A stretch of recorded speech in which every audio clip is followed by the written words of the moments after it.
At ma'am, may mga naging hamon po ba kayong kinaharap sa pagpapatupad ng itong batas na ito para sa ating mga seniors?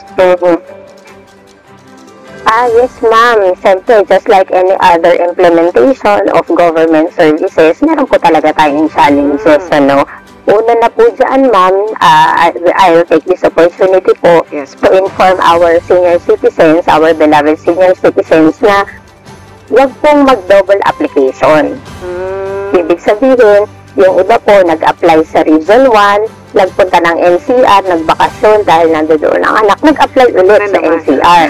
Ito po ay nakakadagdag sa time, So, meron po kasi tayong tinatawag na inter-regional cross-matching at saka inter-province cross-matching. So, makikita po doon kung meron po kayong dobleng aplikasyon at kailangan nyo po mag-decide kung saan nyo po tatanggapin yon kasi isa lamang po yon.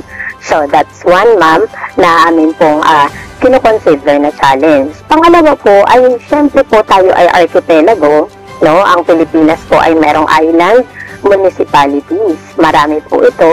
So, yung po mga tinatawag na geographically isolated and disadvantaged areas or unserved areas, yan po ang challenge ng ating mga regional offices dahil kailangan, nagre-require po ito ng mahabang biyahe, mas mahal na pamasahe, kasi po, maglalayas pa ng dagat, yung iba po kukuha pa na Yun po yung ating challenge lang. Pero overall, ma'am, sa puso at sa isip ng ating pong mga regional office staff ay buong puso po nila itong ginagawa para po sa ating po mga senior citizens. Kaya apila po namin sa mga nasa GIDA areas, yung pong inyo pong pasensya sa oras at sa panahon kung kailan po ang delivery. Kasi kailangan po natin yung schedule iyan at para sabay-sabay po at makatipid naman po tayo sa magiging pamasahe. Opo.